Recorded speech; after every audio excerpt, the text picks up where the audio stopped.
Treasure Island by Robert Louis Stevenson. Read by Adrian Pretzelis. Chapter 29. The Black Spot Again. The council of the buccaneers had lasted some time, when one of them re-entered the house, and with a repetition of the same salute, which had in my eyes an ironical air, begged for a moment's loan of the torch. Silver briefly agreed, and this emissary retired again, leaving us together in the dark. "There's a breeze coming, Jim," said Silver, who had by this time adopted quite a friendly and familiar tone. I turned to the loophole nearest me and looked out. The embers of the great fire had so far burned themselves out, and now glowed so low and duskily that I understood why these conspirators desired a torch. About halfway down the slope to the stockade they were collected in a group. One held the light, another was on his knees in their midst, and I saw the blade of an open knife shine in his hand with varying colours in the moon and torchlight. The rest were all somewhat stooping, as though watching the manoeuvres of this last. I could just make out that he had a book as well as a knife in his hand, and was still wondering how anything so incongruous had come in their possession, when the kneeling figure rose once more to his feet, and the whole party began to move together toward the house. "Here they come," said I, and returned to my former position, for it seemed beneath my dignity that they should find me watching them. "Well, let 'em come, lad, let 'em come," said Silver cheerily. "I've still a shot in my locker." The door opened, and the five men, standing huddled together just inside, pushed one of their number forward. In any other circumstances it would have been comical to see his slow advance, hesitating as he set down each foot, but holding his closed right hand in front of him. "Step up, lad," cried Silver. "I won't eat you. Hand it over, lubber. I know the rules too. I won't hurt a deputation." Thus encouraged, the buccaneer stepped forth more briskly, and having passed something to Silver from hand to hand, slipped yet more smartly back again to his companions. The sea cook looked at what had been given him. "The black spot. I thought so," he observed. "Where might you have got the paper? Why, hello, look here now, ain't this lucky? You've gone and cut this out of a Bible. What fool's cut a Bible?" "Oh, there," said Morgan. "There, what did I say? No good'll come of that, I said." "Well, you've about fixed it now among you," continued Silver. "You'll all swing now, I reckon. What soft-headed lubber had a Bible?" "It was Dick," said one. "Dick, was it? Then Dick can get to prayers," said Silver. "He's seen his slice o' luck as Dick, and you may lay to that." But here the long man with the yellow eyes struck in. "Belay that talk, John Silver," he said. "This crew has tipped you the black spot in full council, as duty bound. Just you turn it over as in duty bound, and see what's wrote there. Then you can talk." "Thank ye, George," replied the sea cook. "You always was brisk for business, and has the rules by heart, George, as I'm pleased to see. Well, what is it anyway? Ah, deposed. That's it, is it? Well, very pretty wrote, to be sure. Like print, I swear. Your hand a right, George? Why, you was getting quite the leading man in this here crew. You'll be captain next, I shouldn't wonder. Just oblige me with that torch again, will yer? This pipe don't draw." "Come now," said George. "You don't fool this crew no more. You're a funny man by your account, but you're over now, and you'll maybe step down off that barrel and help vote." "I thought you said you knowed the rules," returned Silver contemptuously. "Leastwise, if you don't, I do, and I wait here, and I'm still your captain, mind, till you outs with your grievances and I reply. In the meantime your black spot ain't worth a biscuit. After that we'll see." "Oh," replied George, "you don't be under no kind of apprehension. We're all square, we are. First, you've made a hash of this cruise. You'll be a bold man to say no to that. Second, you let the enemy out of this here trap for nothing. Why did they want out? I dunno, but it's pretty plain they wanted it. Third, you wouldn't let us go at them upon the march. Ah, we see through you, John Silver. You want to play booty. That's what's wrong with you. And then, fourth, there's this here boy." "Is that all?" asked Silver quietly. "Enough too," retorted George. "We'll all swing and sun dry for your bungling. Well, now, look here, I'll answer these 4 points. One after another I'll answer 'em. I made a hash of this cruise, did I? Well, now, you all know what I wanted, and you all know if it had been done that we'd have been aboard the Hispaniola this night as ever was, every man of us alive and fit, and full of good plum duff, and the treasure in the hold of her, by thunder! Well, who crossed me, who forced my hand as was the lawful captain? Who tipped me the black spot the day we landed and began this dance? It's a fine dance. I'm with you there, and it looks mighty like a hornpipe in a rope's end execution dock by London town, it does. But who done it? Why, it was Anderson and Hans and you, George Merry, and you're the last above board of that same meddling crew, and you have the Davy Jones insolence to up and stand for captain over me, you that sunk the lot of us, by the powers! But this top's the stiffest yarn to nothing."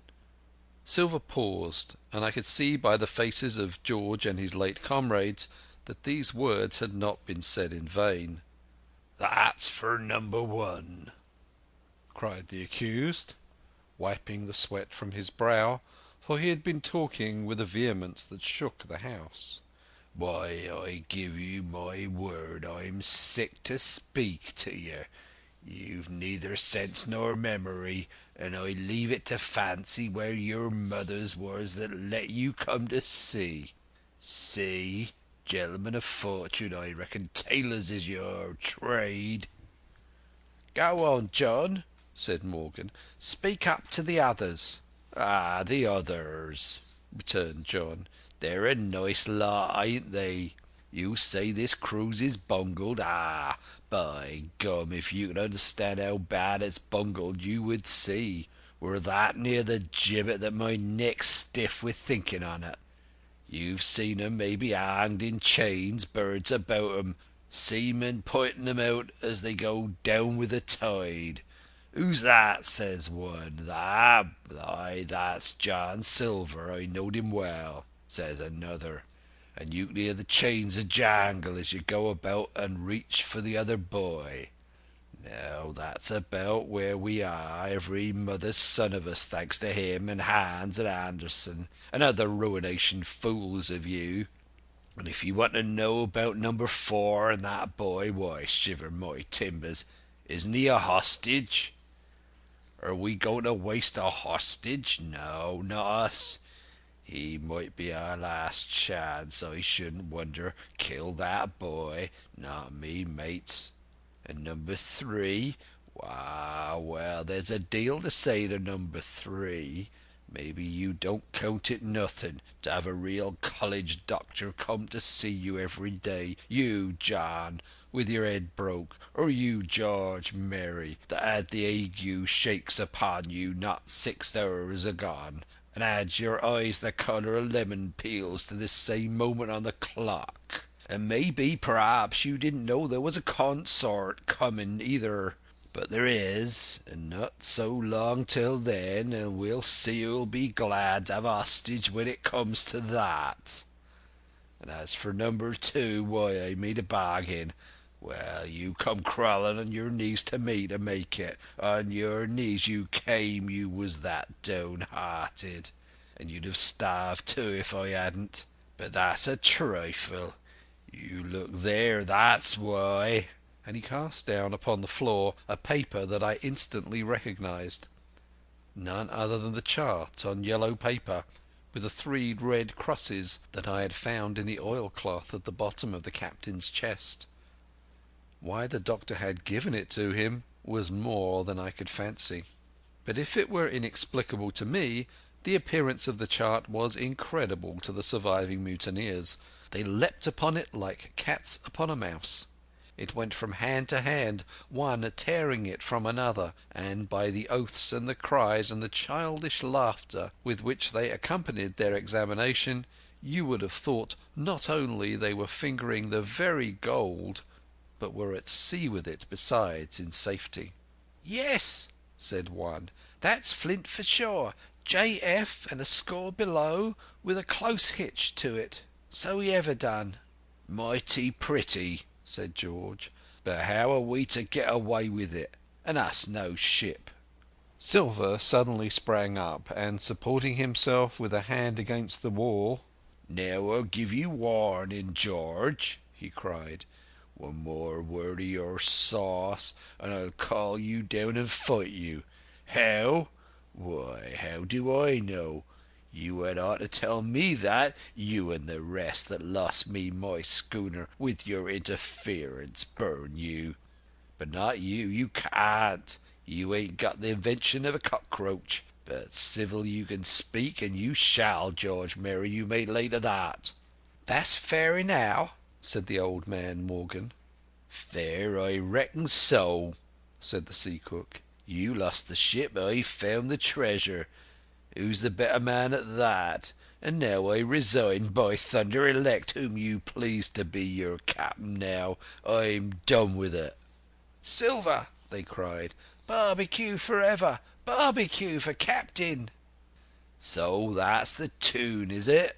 cried the cook. "George, I reckon you'll have to wait another turn, friend, and lucky for you as I'm not a revengeful man. But that was never my way. And now, shipmates, this black spot. 'Tain't much good now, is it? Dick's crossed his luck and spoiled his Bible, and that's about all." "It'll do to kiss the book on still, won't it?" growled Dick, who was evidently uneasy at the curse he had brought upon himself. "A Bible with a bit cut out?" returned Silver derisively. "Not it.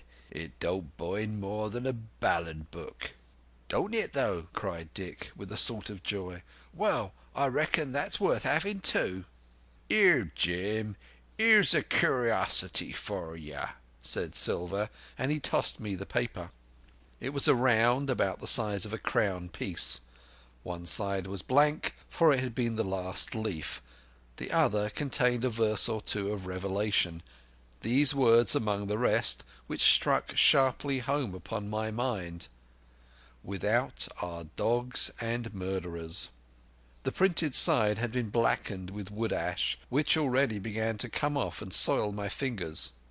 On the blank side had been written with the same material the one word, "Deposed." I have that curiosity beside me at this moment, but not a trace of writing now remains beyond a single scratch, such as a man might make with his thumbnail. That was the end of the night's business. Soon after, with a drink all round, we lay down to sleep, and the outside of Silver's vengeance was to put George Merry up for sentinel, and threaten him with death if he should prove unfaithful.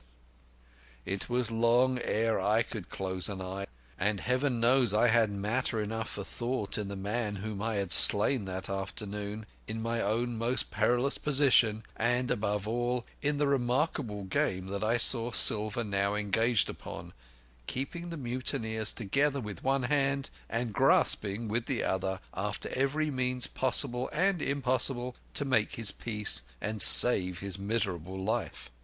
He himself slept peacefully and snored aloud, Yet my heart was sore for him, wicked as he was, to think on the dark perils that environed and the shameful gibbet that awaited him. Chapter 30. On Parole. I was wakened, indeed we were all wakened, for I could see even the sentinel shake himself together from where he had fallen against the doorpost, by a clear, hearty voice hailing us from the margin of the wood. "Blockhouse ahoy!" it cried. "Here's the doctor." And the doctor it was. Although I was glad to hear the sound, yet my gladness was not without admixture. I remembered with confusion my insubordinate and stealthy conduct, and when I saw where it had brought me, among what companions and surrounded by what dangers, I felt ashamed to look him in the face. He must have risen in the dark, for the day had hardly come, and when I ran to a loophole and looked out, I saw him standing, like Silver once before, up to the mid-leg in creeping vapour. "You, doctor! Top of the morning to you, sir!" cried Silver, broad awake and beaming with good nature in a moment. "Bright and early, to be sure, and it's the early bird, as the saying goes, that gets the rations. George, shake up your timbers, son, and help Dr. Livesey over the ship's side. All a doing well your patience was, all well and merry." So he pattered on, standing on the hilltop, with his crutch under his elbow, and one hand upon the side of the log-house, quite the old John in voice, manner, and expression. "We've quite a surprise for you too, sir," he continued. "We've got a little stranger here, hee! A new boarder and lodger, sir, and looking fit and taut as a fiddle. Slept like a supercargo, we did, right alongside of John. Stem to stem we was all night." Dr. Livesey was by this time across the stockade and pretty near the cook, and I could hear the alternation in his voice as he said, "Not Jim?" "The very same Jim as ever was," said Silver. The doctor stopped outright, although he did not speak, and it was some seconds before he seemed able to move on. "Well, well," he said at last. "Duty first and pleasure afterwards, as you might have said yourself, Silver. Let us overhaul these patients of yours." A moment afterwards he had entered the blockhouse, and, with one grim nod to me, proceeded with his work among the sick. He seemed under no apprehension, though he must have known that his life among these treacherous demons depended on a hair, and he rattled on to his patients as if he were paying an ordinary professional visit in a quiet English family. His manner, I suppose, reacted on the men, for they behaved to him as if nothing had occurred, as if he were still ship's doctor and they still faithful hands before the mast. "You're doing well, my friend," he said to the fellow with the bandaged head, "and if ever a person had a close shave it was you. Your head must be as hard as iron. Well, George, how goes it? You're a pretty colour, certainly. Why, your liver man is upside down. Did you take that medicine? Did he take that medicine, men?" "Ay, ay, sir, he took it sure enough," returned Morgan. "Because, you see, since I am a mutineer's doctor, or prison doctor, as I prefer to call it," says Dr. Livesey in his pleasantest way, "I make it a point of honour not to lose a man for King George, God bless him, and the gallows." The rogues looked at each other, but swallowed the home thrust in silence. "Dick don't feel well, sir," said one. "Don't he?" replied the doctor. "Well, step up here, Dick, and let me see your tongue. No, I should be surprised if he didn't. The man's tongue is fit to frighten the French. Another fever." "Oh, there," said Morgan. "That comed of spilling Bibles." "That comed, as you call it, for being arrant asses," retorted the doctor, "and not having sense enough to know honest air from prison and the dry land from a vile pestifulous slough. I think it most probable, though of course it's only an opinion, that you'll all have the deuce to pay before you get that malaria out of your systems. Camp in a bog, would you? Silver, I'm surprised at you. You're less of a fool than many, take you all round. But you don't appear to me to have the rudiments of a notion of the rules of health. Well," he added, after he had dosed them round and they had taken his prescriptions, with real laughable humility, more like charity school children than blood-guilty mutineers and pirates, "well, that's done for to-day. And now I should wish to have a talk with that boy, please." And he nodded his head in my direction carelessly. George Merry was at the door, spitting and spluttering over some bad-tasting medicine. But at the first word of the doctor's proposal he swung round with a deep flush and cried "No!" and swore. Silver struck the barrel with his open hand. "Silence!" he roared, and looked about him positively like a lion. "Doctor," he went on in his usual tones, "I was thinking of that, knowing as how you had a fancy for the boy. We're all humbly grateful for your kindness, and as you see, puts faith in you and takes the drugs down like that much grog. And I take it I've found a way as'll suit all. Hawkins, will you give me your word of honour as a young gentleman, for a young gentleman you are, though poor born, your word of honour not to slip your cable?" I readily gave the pledge required. "Then, Doctor," said Silver, "you just step outside of that stockade, and once you're there I'll bring the boy down on the inside, and I reckon you can yarn through the spars. Good day to you, sir, and all our duties to the squire and Captain Smollett." The explosion of disapproval which nothing but Silver's black looks had restrained broke out immediately the doctor had left the house. Silver was roundly accused of playing double, of trying to make a separate peace for himself, of sacrificing the interests of his accomplices and victims, and, in one word, of the identical exact thing that he was doing. It seemed to me so obvious in this case that I should not imagine how he was to turn their anger, but he was twice the man the rest were, and his last night's victory had given him a huge preponderance in their minds. He called them all the fools and dolts you can imagine, said it was necessary I should talk to the doctor, fluttered the chart in their faces, asked them if they could afford to break the treaty the very day they were bound a treasure hunting. "No, by thunder!" he cried. "It's us must break the treaty when the time comes. Until then I'll gammon that doctor if I have to oil his boots with brandy."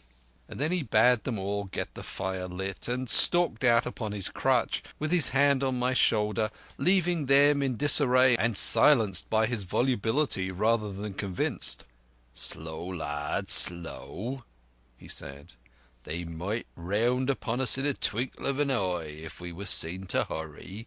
Very deliberately then did we advance across the sand to where the doctor awaited us on the other side of the stockade, and soon as we were within easy speaking distance, Silver stopped. "You'll make a note of this here also, Doctor," said he, "and the boy'll tell you how I saved his life, and were deposed for it too, you may lay to that. Doctor, when a man's steering as near to the wind as me, playing chuck farthing with the last breath in his body like, you wouldn't think it too much, mayhap, to give him one good word. You please bear in mind it's not my life only now, it's that boy's into the bargain. And you'll speak me fair, Doctor, and give me a bit of hope to go on, for the sake of mercy." Silver was a changed man. Once he was out there and had his back to his friends and the blockhouse. His cheeks seemed to have fallen in. His voice trembled. Never was a soul more dead in earnest. "Why, John, you're not afraid?" asked Dr. Livesey. "Doctor, I'm no coward, no, not I, not so much." And he snapped his fingers. "If I was, I wouldn't say it. But I'll own up fairly, I've had the shakes upon me for the gallows. You're a good man and a true, never seen a better man. And you'll not forget what I done good, not any more you'll forget the bad, I know. When I step aside, see here, and leave you and Jim alone. And you'll put that down for me too, for it's a long stretch, it is." So saying, he stepped back a little way till he was out of earshot, and there sat down upon a tree stump and began to whistle, spinning round now and again upon his seat so as to command a sight, sometimes of me and the doctor, and sometimes of his unruly ruffians as they went to and fro in the sand, between the fire, which they were busy rekindling, and the house, from which they brought forth pork and bread to make the breakfast. "So, Jim," said the doctor sadly, "here you are. As you have brewed, so shall you drink, my boy. Heaven knows I cannot find it in my heart to blame you. But this much I will say, be it kind or unkind. When Captain Smollett was well you dared not have gone off, and when he was ill and couldn't help it, by George, it was downright cowardly." I will own that I here began to weep. "Doctor," I said, "you might spare me. I have blamed myself enough. My life's forfeit anyway, and I should have been dead now if Silver hadn't stood for me. And, Doctor, believe this, I can die, and I daresay I deserve it, for what I fear is torture. If they come to torture me—" "Jim," the doctor interrupted, and his voice was quite changed. "Jim, I can't have this. Whip over and we'll run for it." "Doctor," said I passed my word." I know," he cried. "We can't help that, Jim, now. I'll take it on my shoulders. Holus bolus, blame and shame, my boy. But stay here I cannot let you. Jump! One jump and you're out, and we'll run for it like antelopes." "No," I replied. "You know right well you wouldn't do the same thing yourself. Neither you nor Squire nor Captain, nor more will I. Silver trusted me. I passed my word, and back I go. But, Doctor, you did not let me finish. If they come to torture me, I might let slip a word of where the ship is. For I got the ship, part by luck and part by risking, and she lies in the North Inlet on the southern beach, and just below high water. At half tide she must be high and dry." "The ship!" exclaimed the doctor. Rapidly I described to him my adventures, and he heard me out in silence. "There's a kind of fate in this," he observed when I had done. "Every step it's you that save our lives. And do you suppose by any chance that we are going to let you lose yours? That would be a poor return, my boy. You found out the plot. You found Ben Gunn, the best deed that you ever did or will do, though you live to 90. Oh, by Jupiter! And talking of Ben Gunn, why, this is the mischief in person. Silver!" he cried. "Silver! I'll give you a piece of advice," he continued as the cook drew nearer again. "Don't you be in any great hurry after that treasure." "Why, sir, I do my possible, which that ain't," said Silver. "I can only, asking your pardon, save my life and the boys by seeking for that treasure, and you may lay to that." "Well, Silver," replied the doctor, "if that is so, I'll go one step farther. Look out for squalls when you find it." "Sir," said Silver, "as between man and man, that's too much and too little. What you're after, why you left the blockhouse, why you've given me that there chart, I don't know now, do I? And yet I done your bidding with my eyes shut, and never a word of hope. But no, this here is too much. If you won't tell me what you mean played out, just say so, and I'll leave the helm." "No," said the doctor musingly, "I've no right to say more. It's not my secret, you see, Silver, or I give you my word I'd tell it you. But I'll go as far with you as I dare go, and not a step beyond.